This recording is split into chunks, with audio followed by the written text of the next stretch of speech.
Hello there everybody, it's Night2 aka Nightmare, and welcome back to Irae Amantes Amentes. In the last episode, we had ourselves a jolly walk as we basically slayed a vampire, but in the process, Shiro's fucking dead. No human could possibly survive that level of impalement. Seriously, that is just... But damn did he go out like a... He just... That entire thing just kind of left me speechless. But hot damn, he did it. He killed fucking Wilhelm. Hell yeah. But the problem is he died. On a slightly more positive note, after defeating Sakurai, she just... Okay, fine. No, you're going to live. You're going to be friends with Kasumi. You got no choice. Which, you know what? If that kind of leads to some sort of happiness, I'm okay with that. But it looks like now we are back to Kasumi, and I'm guessing Himuro. Kasumi turned her head when she sensed the sound coming from above. She couldn't tell what exactly that was, being underground surrounded by walls of stone, but it seemed there had been an explosion upstairs. It could be felt even from here, albeit faintly. Oh, fuck. Valeria Toriva! Leading in front said that with a whisper of a voice.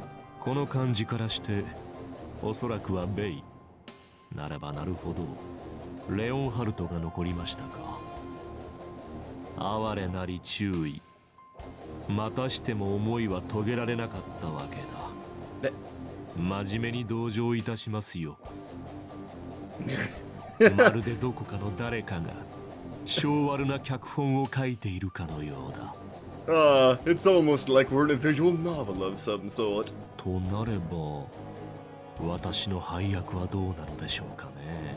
Misguided villain? Kasumi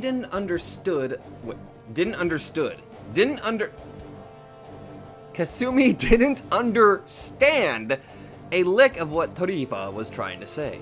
His broad shoulders shook as he walked, but to Kasumi his back looked like an immobile and impenetrable wall.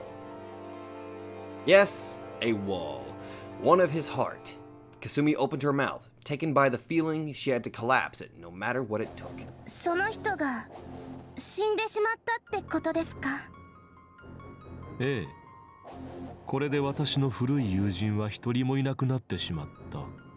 Notice how I say this with a smile on my face.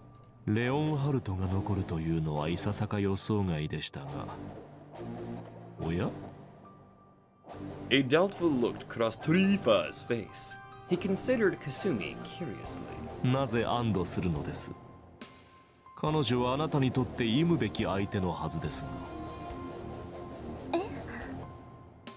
Kasumi had no clue what he meant.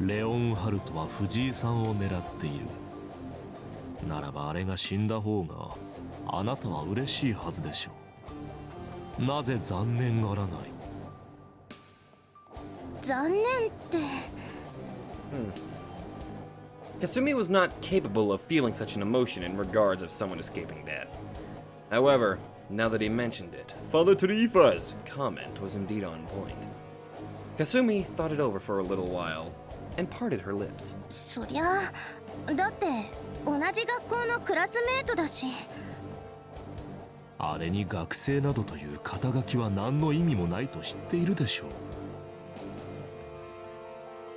Was that really true?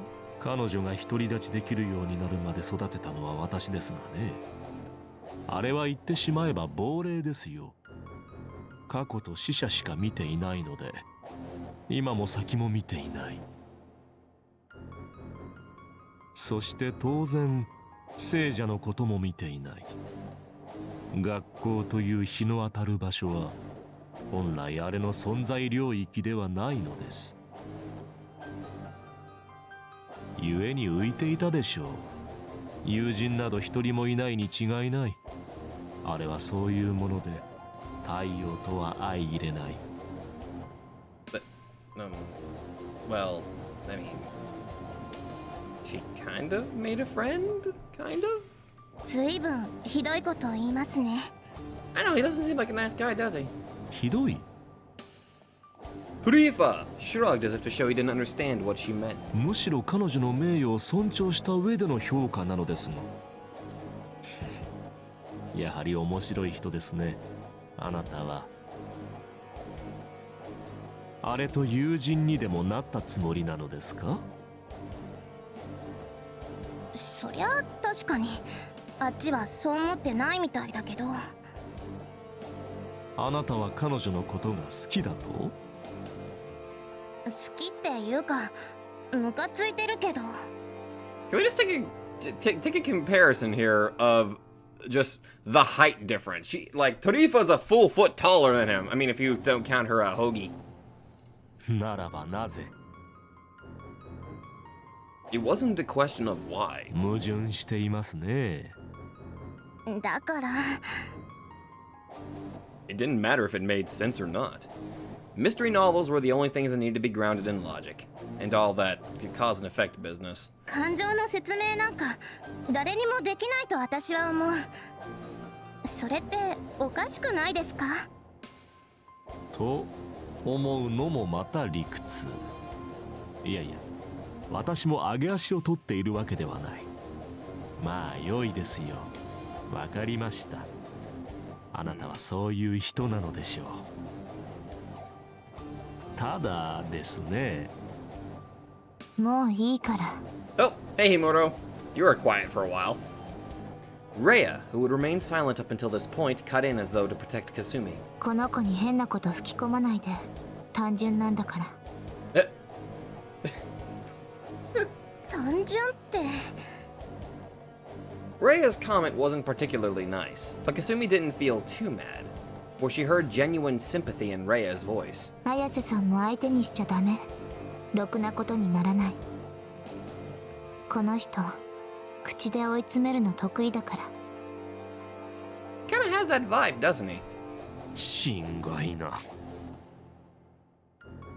Tarifa smiled wryly and lightly pushed up his glasses. 私の絶望など副首領閣下に比べれば子供のたわごと以下ですよ。別に先の問答に意味などない。Of course, the moment he pushes up his glasses caused me to push mine up. と、それはさておき。あなたは気づいているでしょう、テレジア。They're coming on hot. 先ほどから妙に落ち着かないのはそのせいですか。Kasumi had no clue what they were talking about. 迷っていますね。どうするべきか。結構。でしたらば行きなさい。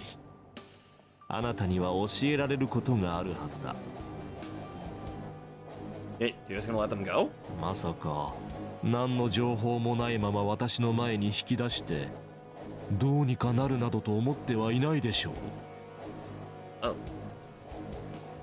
Rhea kept her mouth shut. She hung her head down and shivered as she bit her lip. Was she angry? But if she was, then at who? It didn't seem like her indignation was directed at Father Tarifa. ねえ、綾瀬さん。約束して。Rhea met Kasumi's puzzled eyes head on and spoke as though making a plea. すぐ戻ってくるから。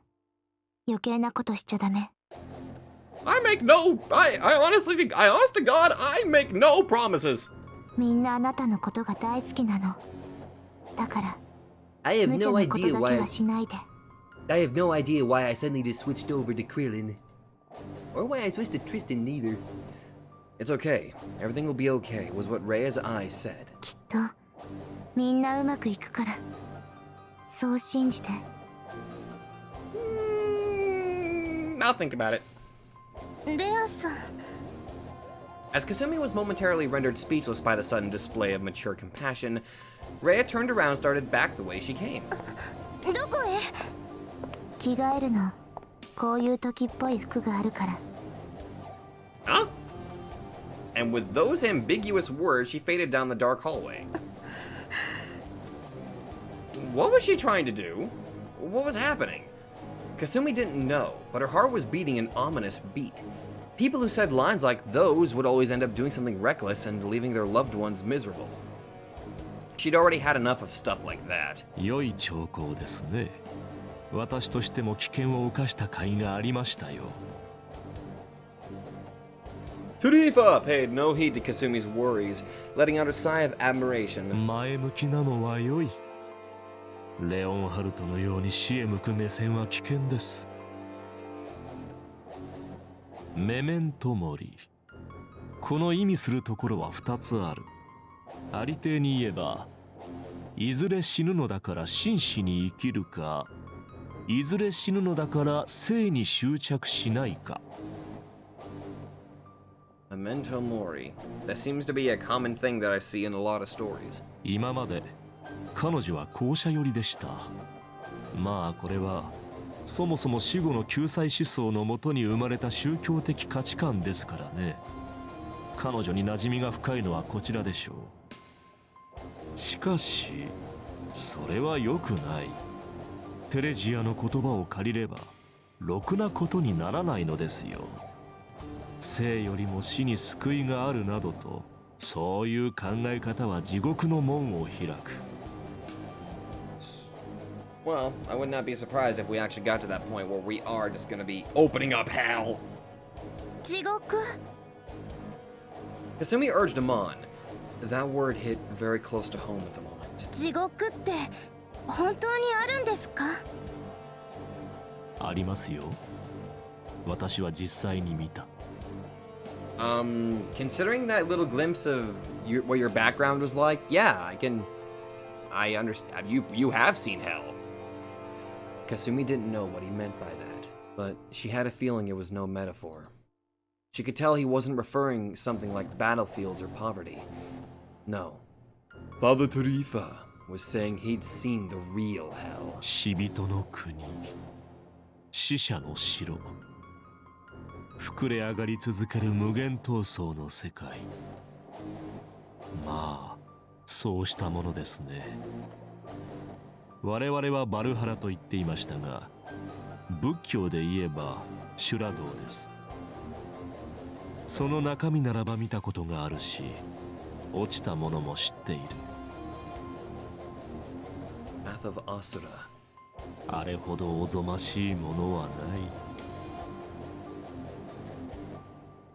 His tone was as mild as always, but now it carried a barely perceptible echo of a tremor. He appeared to fear that hell from the bottom of his heart. 故に今を精一杯生きる、そうした考えを持ってほしい。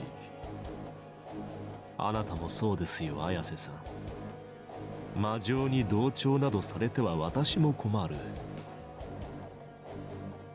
藤井さんもそれでは甲斐がなくなるというものでしょう。What did he just say? ですから彼は来ていますよ。テレ Yep. Kasumi's mind went blank at that moment. なんで Because he loves you. Why did he never do what she told him? He didn't have to come. He shouldn't have. She was supposed to put everything to end by herself. テレジアが言ったでしょう。皆があなたを大好きだからだ。But she felt the same way. It was because she loved everyone that she didn't want to put them in danger. And yet, 動機も目的も同じならば、限られた席は奪い合いでしょう。仕方のないことですし、美しく愛すべきエゴだ。本当にレンが来てるの？ honey, he's already here. 見たわけではないですが、十中八九そうでしょうね。第7がベイの命で開いたのなら、相手がレオンハルトである確率は極めて低い。彼女では彼に勝てませんよ。ゆえ第三者がいたことになる。となれば誰か、もはや考えるまでもない。Well, to be fair, you didn't account for Shiro. All the dots finally connected inside Kasumi's mind. She realized why Rhea had been mad now. She and Kasumi were trying their hardest, only for some fool who couldn't read the mood to muck it all up. なるほど。確かに感情は理屈にあらず。嬉しそうですね。Kasumi hadn't even noticed until Tarifa told her. He let out a pleased chuckle. 結構。いや、実に結構。素晴らしいですよ。死を神格化などしてはいけない。Subarashi. ああ、分かっています。あなたはここに進んで生贄となりに来たのではない。私を、この生産杯を倒すつもりなのでしょう。 Well, 倒すっていうか Have a magical sword, that way I can kendo your head to the floor? Kasumi was slightly taken aback by Tarifa's kind smile. Though she felt no hostility from him, the warning bells in her heart were ringing like crazy. なんで笑ってるんですか？私にそんなことできるわけないって思ってるんですか？はて、私は笑っていましたか？ I could not tell. As you can see, it is quite difficult to notice which sprite that I am doing at the moment. いつも笑ってるじゃないですか。 She unconsciously raised her voice. Her heart was pounding so hard it hurt her eardrums.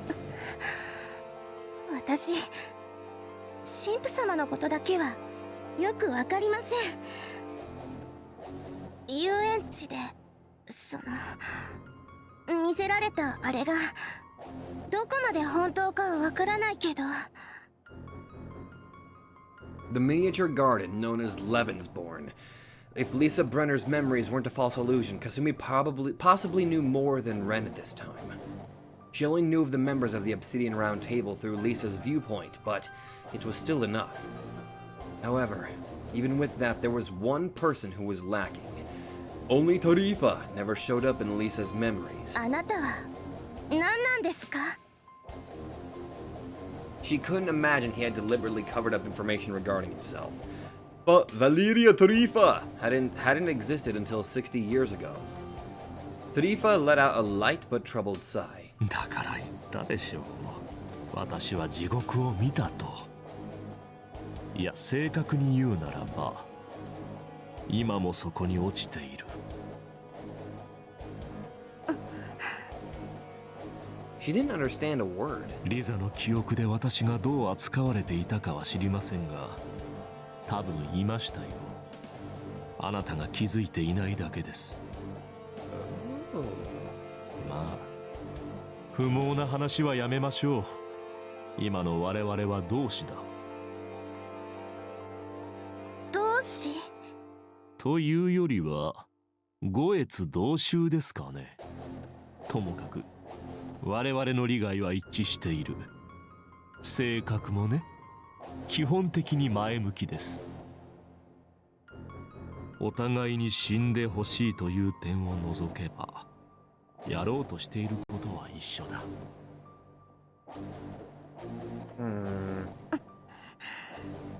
It seemed like the priest had seen through all her schemes, but rather than condemning her, he empathized. In that case, they really were bitter enemies in the same boat. However, 一つだけいいですか？ she took a deep breath, sorted out her feelings, and looked up at the smile of a mask. 神父様、さっきから勘違いしてます。 Maybe she shouldn't be saying this, but she was so angry she couldn't help it. 倒すとか死んでほしいとか。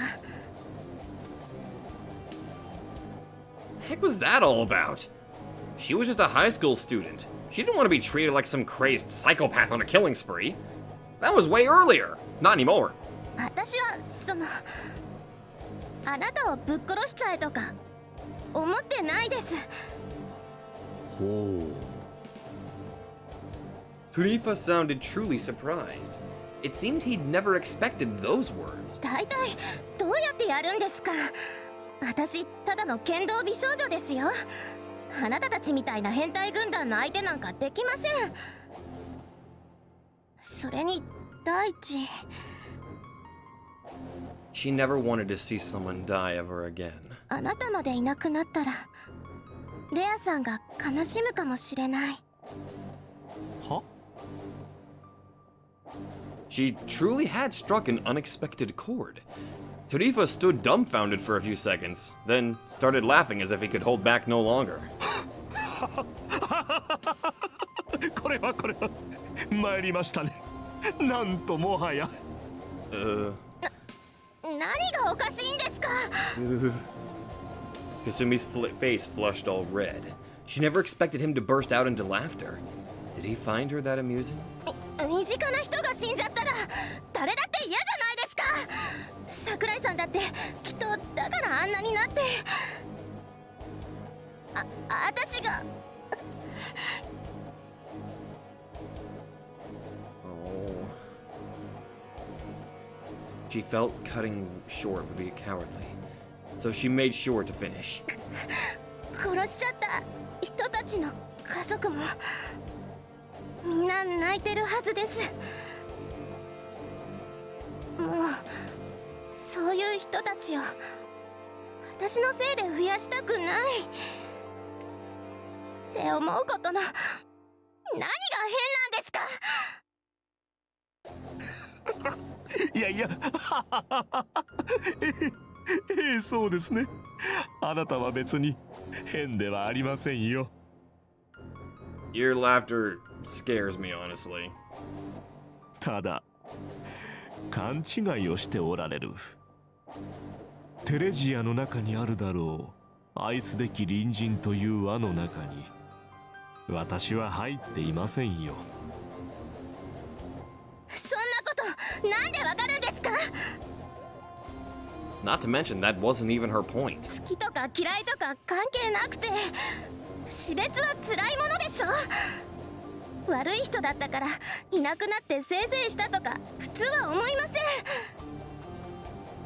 すごくその人に怒っててもいきなりいなくなっちゃったら胸に穴が開く。そういうの苦しいんですよ。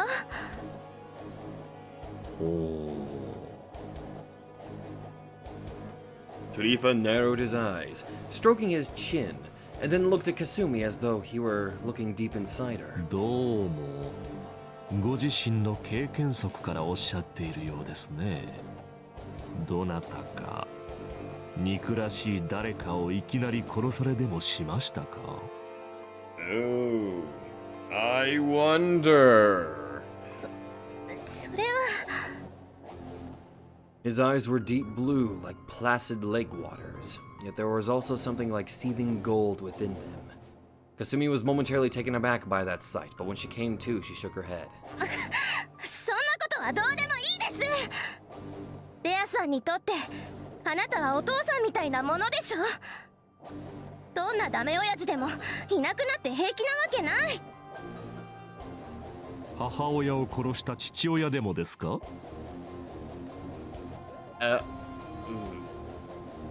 ？Tarifa continued without missing a beat. リザを殺したのは私ですよ。知っているでしょう。彼女の魂に触れたなら。Mm-hmm. Yep. I most certainly know that. True.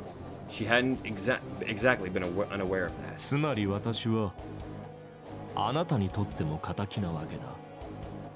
彼女のおかげでヨハンは助かり、あなたは生まれてここにいる。そしてそんなリザの心を踏みにじっているのがこの私だ。真面目に客観的な話、あなたから見て最悪な男ではないのか。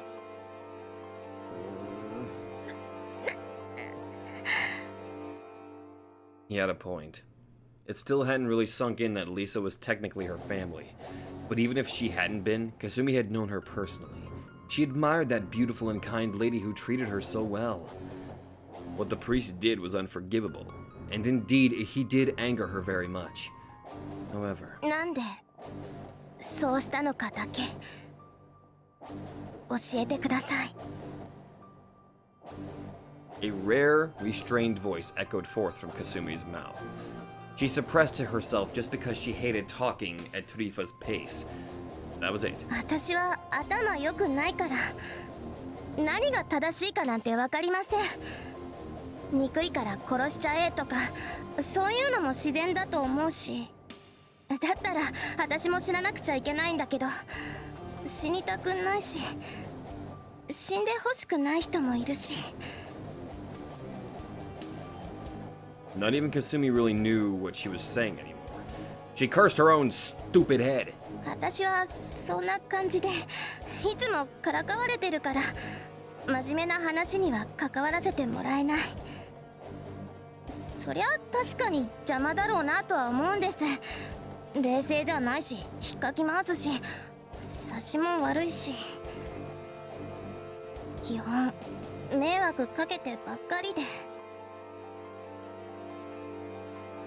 She actually was happy Ren had come after her, and she knew her decision to go off and do this on her own was causing him trouble. でもだからって悩むのをやめるのはおかしいと思いませんか？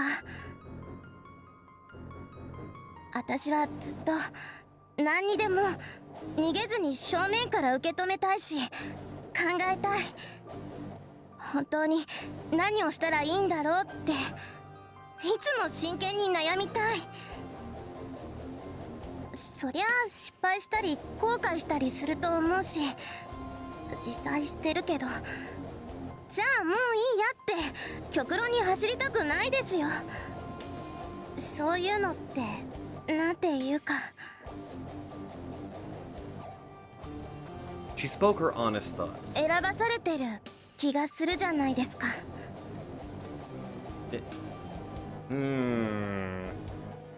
And that kind of position would only make her wish to shift blame. あの時は大変だからとか誰々が悪いからとか私凡人だしみっともない感情も持ってるからそんな風な逃げ道を用意して全部そのせいにしちゃいそう。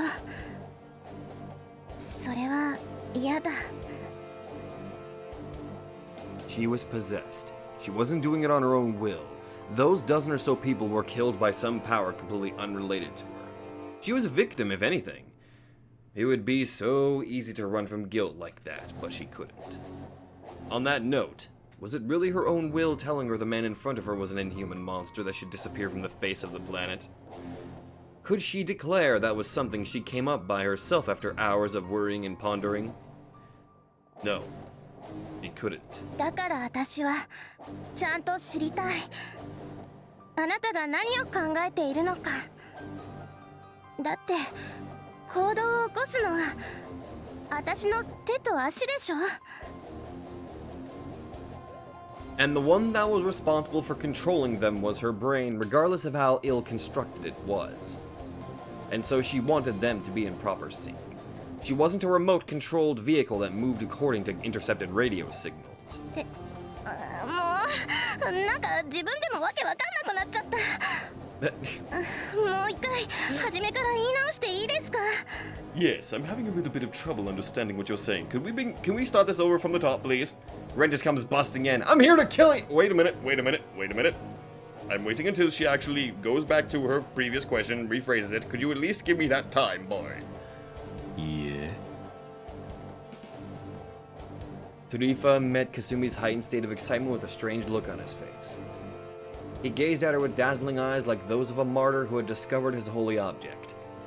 He then followed up with a solemn voice unfitting of his usual detached behavior. 信玄胸に染みましたよ綾瀬さん。あなたは素晴らしい哲学をお持ちだ。なるほど。行動を起こすのは己が手と足。選ばされているような道は結末を転化したくなる。ああ、確かにそうなのでしょうね。皆があなたを愛するようになるのもよくわかる。リザの判断は間違ってなかったというわけですか。Well, to be fair, she is quite lovable. いや、その Though she didn't really understand why, Kasumi got very flustered at being praised so honestly. 私は単に頭悪いだけで。 Oh, don't say that. いいえ、あなたは賢い少女だ。私などよりよっぽどね。そう、どこかキルヒアイゼン教に似ておられる。レオンハルトが妙に意識していたのもうなずけますよ。Lady Kirkheisen? それは別にHe gently rubbed her head, putting her at an even bigger loss at how to react. She didn't know exactly what he found so admirable about her, but discussing that could wait. 私の質問に答えてください。リザのことですか？何を言っても言い訳にしかなりませんよ。単に邪魔だったから排除したと。そう取ってもらって結構。要約すればそんなものだ。With those words, Tarifa let go of her and... しかし、さっきのは嬉しかったですよ。私が死ねば、テレジアが悲しむかもしれないと考えたこともなかった。まあ、私は死にませんがね。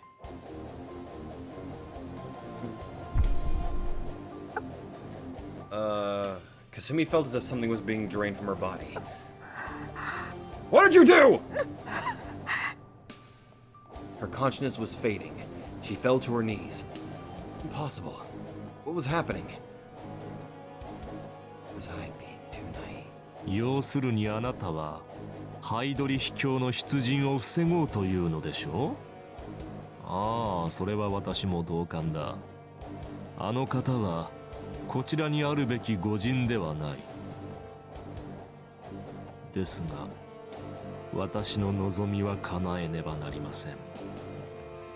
残念ながら、説得されても気は変わりませんよ。あなたに言わせれば、極論に走った愚か者ゆえ。Well, this is the opposite of good. 天下こそが私の渇望なのですよ。She was falling. Her vision grew dark, but a moment before the darkness consumed her. ねえ、神父様。Kasumi voiced the question she wanted to answer most of all. あなたがレアさんを大事に思う気持ちだけは本物ですよね。He didn't answer. He could not answer. The divine vessel had nothing to say. Though it shouldn't have been a difficult question, he kept as silent as a statue until suddenly... それが分かればこんなことはしない。Oh, fuck. His voice, full of a bitterness spurned by neither anger nor lament, filled Kasumi's ears. She collapsed. すでにグラズヘイムの参道は塞がれている。あなたの側に新たな道が生じるまでもう幾ばくかの時がいるでしょう。Gladheim. だがこちらの参道は狭い。魔情が流れ出る器ではない。その分母体が弾け飛ぶ確率は高いでしょうがね。イザークに捕まるよりは良いでしょう、綾瀬さん。Rifa tilted his head as he spoke in a truly emotionless voice. しかし、下せぬ。Had he overestimated her, or was it the other way around? まさか本当に私を説得することだけがあなたの狙いだったのですか？であれば、誠に光栄だ。私を人として見てくれたのですね。だが、The wicked saint turned around, picked up Kasumi, and carried her down deeper into the darkness. 愚かだ。私は人ではない。そういう器は脳髄ごとはるか昔に捨てたのですよ。欠陥品でしたからね。できれば当時にあなたと出会い、その魂とその心がどんな色と音をしているのか見てみたかったものですが。Self-mockery seethed out of those lips. It was beyond hilarious to think he, if momentarily desired a power he had loathed and abandoned himself. それは叶わぬ夢だ。私は二度とバルハラに落ちない。では綾瀬さん、共に客人を待ちましょうか。Oh, fuck. Oh, fuck. The iron doors opened and slowly closed. All that remained was pitch black darkness and silence.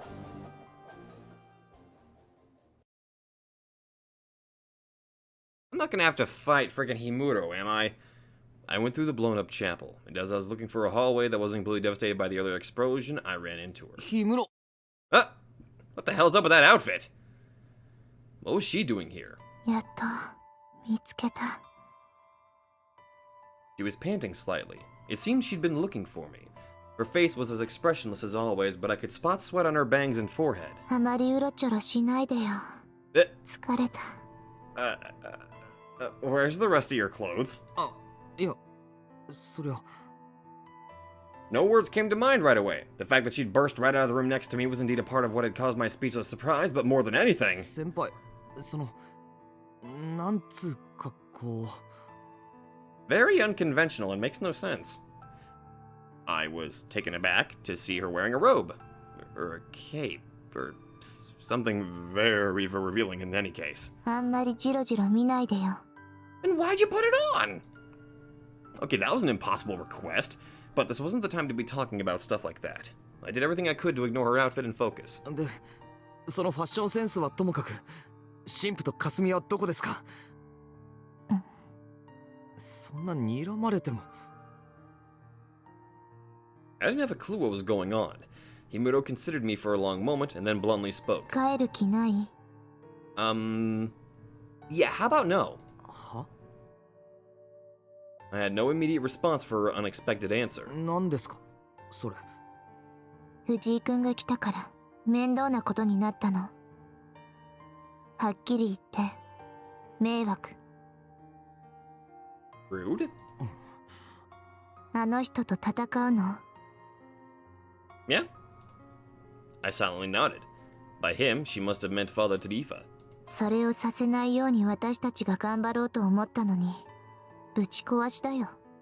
空気読みなさい。 Sorry. I don't give a fuck. Anything that results in Kazumi's death, I'm afraid I'm not gonna have to be a part of. I'm gonna go save her, whether you like it or not. 私や綾瀬さんが君に死んでほしいとでも思ってるの？ Do you really think that I want you or Kasumi to die? How does it feel having that question thrown at you? 俺は死ぬつもりなんかないですよ。その自信はどこから来るのかわからないんだけど。 I'm a protagonist? 俺に言わせりゃ、そっちの自信の方が意味不明ですよ。 Defeating Valeria Tarifa was my job. I was grateful for Kasumi and Himuro's feelings, but I highly doubted they had a way to stop him. 非現実的な話はやめましょうよ。誰かがやらなきゃいけないんなら、いやおうもない。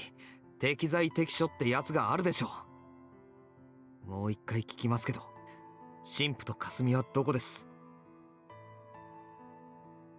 However, as I expected, Himuro kept quiet and only glared back at me. I didn't want to get into a fight with her here, so I sighed and decided to stop pursuing this thread. じゃあ、いいです。自分で探しますから。先輩は外で素人、連れの本庄ってのがいると思いますから、そいつらのとこ行ってください。Yeah, they should be out there. At any rate, I had a good idea of the situation from the way she talked. Though this wasn't the time to act all carefree, I was now confident I could still avoid the worst-case scenario at least. Valeria Tarifa was probably laying in wait for me somewhere here. There was no fear of him running off to the 8th swastika, and he'd keep Kasumi and Himuro safe until it was opened. To him, killing me here would be a waste of a swastika, but the last one was at the hospital. He could simply cause a massacre there, not to mention he still had his Sakurai as backup. He had no need to rush. In fact, getting rid of any obstacles now would make things that much easier for him. It wouldn't be easy, but I was glad he'd gone with that choice. If I beat him here, everything would be over. Simple as that. And just as I began to wonder where he could be hiding... 何も聞かないんだね。 Well, you're probably not going to answer me if I ask you, so... Bye. Himuro called out to me from behind. 藤井君、気になったりしないの？私、ひどいやつかもしれないんだよ。何を知ってるとか、いつからだとか、そういうのないの？ That can wait until after I kill Tarifa. 前に君が交差点のところで座り込んでた時、リザと一緒に会ったよね。あの時、私が何を考えて何をしに出てたか、興味ない？ああ、そういえばそんなこともありましたね。Yeah, it did, didn't it? Yeah, I remembered. That was when I fought Spine, and now that I thought about it, Kasumi was almost kidnapped that day too. 確か藤井君みたいなやつは早死にするとか言いながら怒ってた。Yeah. うん。結構本気で怒ってた。で、神父さんを探してたんだっけ？それはまあ、そうなんだけど。そのことが何か？何かって。君、頭大丈夫？ This coming from somebody who's... You're just wearing a towel. That's what you're wearing. Well, wow. She flat out insulted me. 言うことそれしかないの？ Yeah. ないのって、他に何があるんですか？本気？ Yeah. 俺は先輩が何言ってるのかわかんないよ。じゃあそれからあとは次に会ったの学校だよね。Yeah. そうですね。あん時も霞救出作戦であいつは桃のお姫様かって話ですよ。まあ何度もさらわれてる俺も大概アホですけど。Oh my god. それが何か？だから今の話の前と後じゃ君の中で私のなんていうかそのことについて何もないの？ Not really. ないですね。っていうか印象だって変わってない。I fired that reply back without missing a beat. Honestly, this was getting irritating. 先輩、俺に何を言ってほしいんですか？え？こっちの気持ちならもう言ったと思いますけど。In hindsight, that was a really embarrassing thing to say, so I didn't want to repeat it over and over. Himura wasn't seriously going to force me to say it again, was she? 先輩は俺の大事な人ですよ。それでいいじゃないですか。I couldn't replicate the mood from back then, so I just looked away as I said it. 現に今も俺の心配をしてくれてるし。There was no point in even bothering to check whether she was on my side. And as such, there was no need to waste breath on asking. 第一、こんなことになる前に、例えば町から出て行けとか言われたとしても意味わかんないから聞かなかったと思う。Accurate. 誰が想像できるって言うんですか？たった 2,3 週間でこんな展開。Holy fuck, it's only been 3 weeks? 先輩だって実際に始まらなきゃ信じられなかったでしょ。それが当たり前だし別におかしくない。All I cared about was that she was safe. The rest we could turn into a funny story we reminisced about over a decade later. If I said that... 綾瀬さんと同じようなこと言うんだね。嬉しいけど私が話したがってるとは思わないの？ Okay, listen, Himuro, I understand we're having ourselves a moment, but the longer that we are talking here, the more likely that Tarifa's gonna do whatever he's planning to do to Kasumi, and I want to avoid that. ううん。聞いて欲しがってるとかそんな風には。She grabbed my sleeve and looked at me with upturned eyes. だいたい君の言ってる通りなんだけど、私は何も教えられなかった代わりに何も知ろうとしなかったんだよ。Himuro started talking about everything that had happened until then. リザもあの人も具体的に何かを言ってきたことはないよ。だけど変な話でね、大きくなると勝手にいろいろ分かってくるの。多分所長が始まった頃からだと思う。Okay, that should have been a joyous topic. A topic of the process where the body matured to the stage where it could conceive and bear new life. Okay, perhaps it was something instinctive. No matter what kind of animal you were, you picked up on that knowledge naturally without being told by anyone. Humans were no exception. Even if they were shut out from all information about modern society, their 3 great desires and animal instincts were still active. Commands imprinted in genes, if you will. But in Himuro's case, there was something else mixed in all that. The Lebensborn Institute, the Ubermensch Project. I had that information too now. The Holy Virgin who would give birth to Reinhard, the swastika was her womb. 思春期っぽい妄想だろうなって最初は思ってたんだけどね。Umiro said that with self-derision in her voice. よく見ると現実にもおかしなことがいっぱいあるの。例えばリザ、全然老けないんだもん。例えば神父様、全然変わってないんだもん。いつも会ってたリザの変化は分かりにくいってそういう解釈もできたけど、これはさすがにおかしすぎるよね。あの人何歳に見える？ 30s? I'd wondered that myself when I first met him. 30歳かそこらにしか見えないよね。Okay, yeah, actually that's what I just guessed. Yet he was Himuro's godfather. That status didn't match up with his age. 前に藤井君たちがここへ来たじゃない。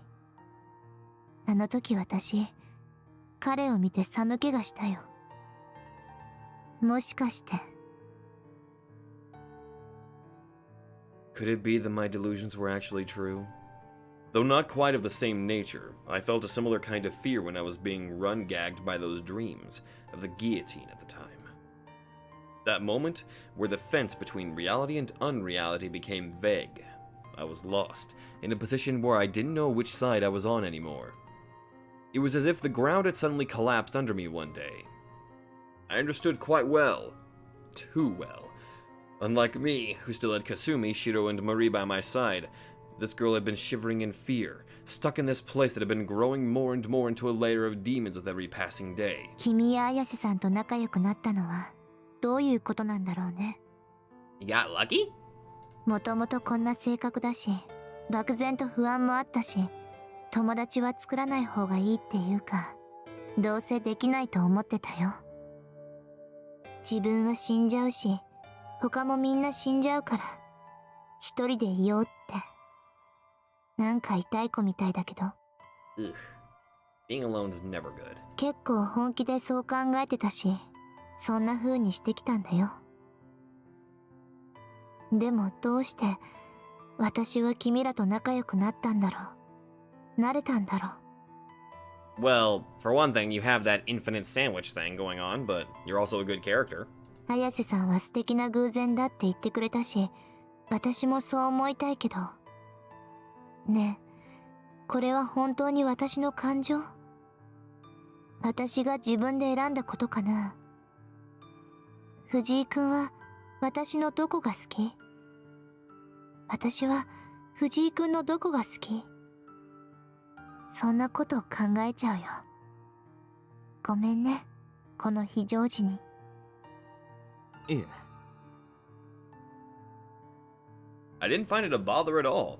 The weight she was carrying on those fragile shoulders was just too heavy. She hit me with her fears and anxieties head on, so I'd have liked nothing better than to alleviate as many of them as I could. Even if I might have not looked especially reliable, but those moderately fragile shoulders and gentle features that got me being constantly mistaken for a girl. まあ、なんていうか、女の人に頼られると実力 120% 発揮するのが男の特殊能力なんで。And that went up to about 200% when it was a pretty girl asking. 好きな子だったら 1,000%? 300% くらいかな。Oh, don't lowball it. Make it 1,000. じゃあ私は250くらいかと。惜しいとこなんだね。Though she sounded a bit disappointed, Himuro was smiling. It then hit me that I hadn't seen her smile in ages.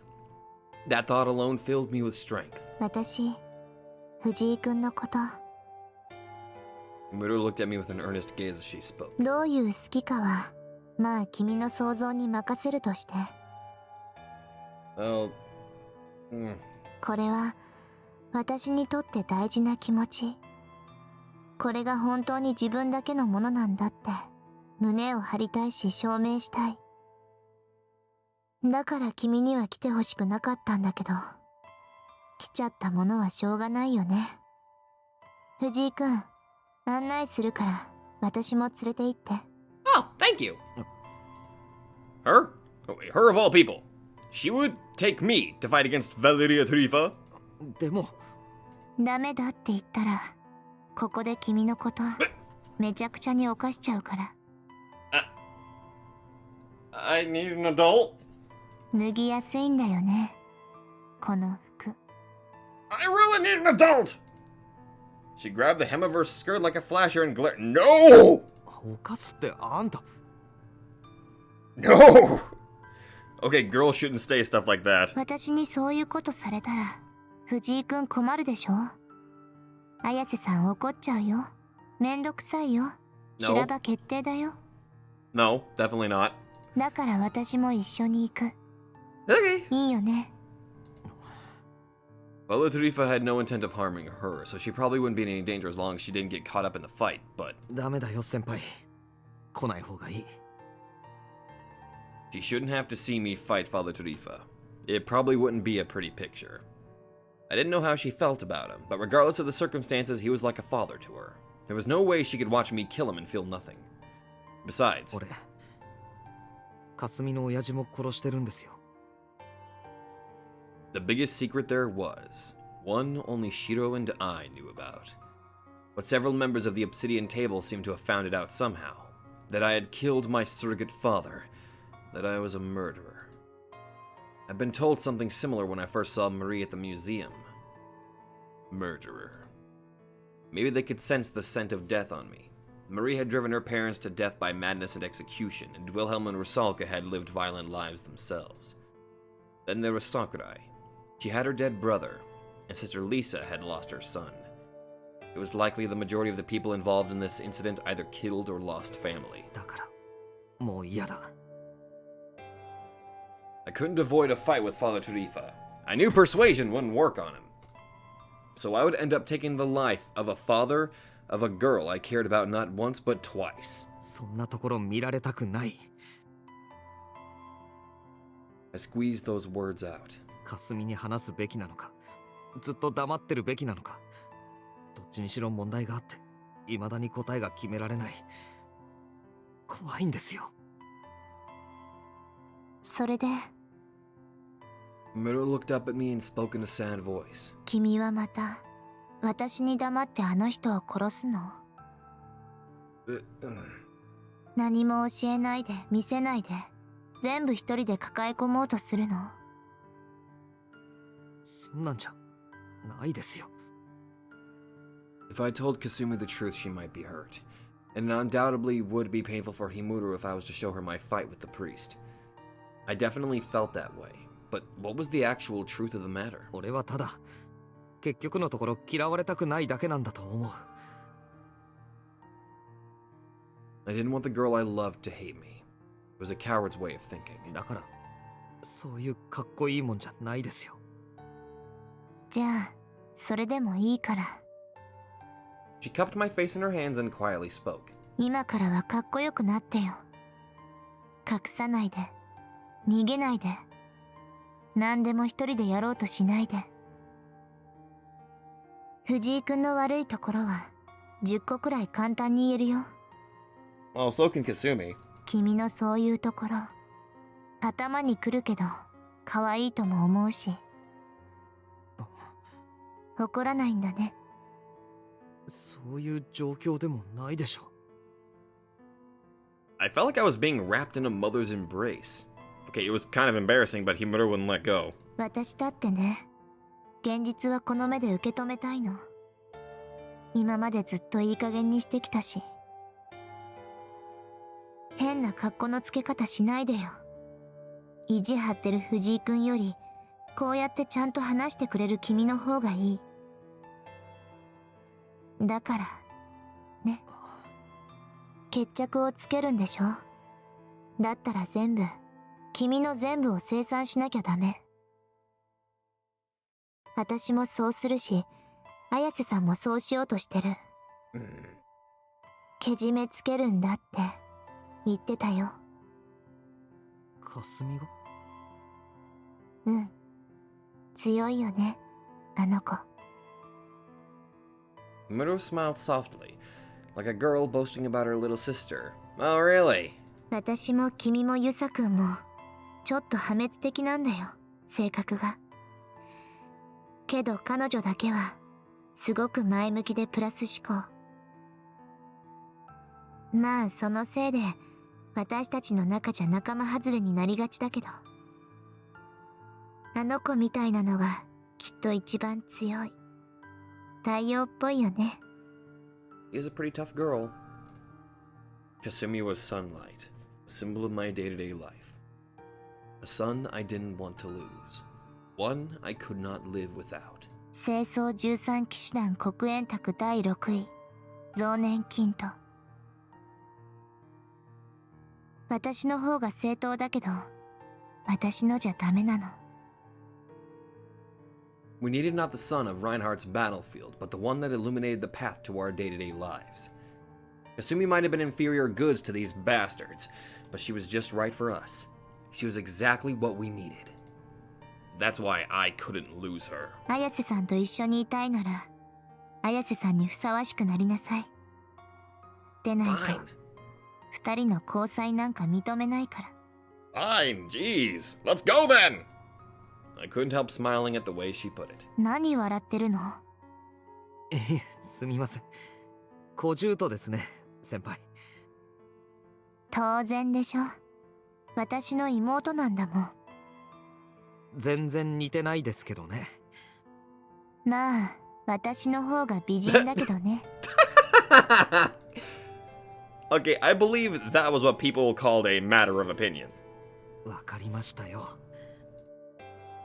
I nodded and steeled my resolve. 全部生産する気でいきます。あいつにふさわしい男、手のになるよう頑張りますよ。うん。ちゃんと見てるから、頑張って。Aye. Now that it had come to this, there was no turning back. I would end everything right here, tonight. Then I would finally return to my sunny world.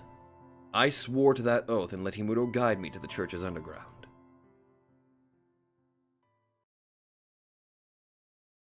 Oh my.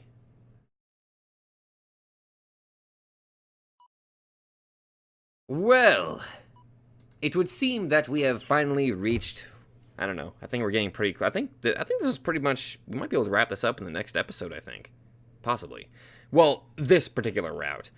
Because holy fuck, this has been a long route. Okay, what kind of title should we go with? I could go with something like Child of the Sun. That would fit. Wait, would that fit? I'm actually kind of curious about that. Would that fit? Well, I guess it would help if I spelled sun. Oh, holy fuck, it actually fit. Alright, guys, that is where I'm going to end it. Holy fuck. Okay. First off, that was a very bizarre outfit for you there, Himuro. I'm not even, I don't even think I can even call that an outfit. She was just wearing a fucking towel. That's what she was wearing. Or in other words, nothing. Ugh. Why did you even put that on? So fucking weird. Then again, I've seen weirder shit pop up in this novel anyway, so... Oh well. Anyway, guys. Ugh. I'm afraid of what Torifu's gonna do to Kasumi. And with what Himuro was talking about, give birth to Reinhard, I do not like the sound of that. So I'm gonna end it there and try not to think about that. So anyway, thank you all so much for watching, and I'll see you guys in the next video. Hello there everybody, Sabato92 here, and if you like this video, be sure to let me know in the comments down below. And hey, if you guys like my content, then maybe you'd like to check out another channel who I think deserves equal attention.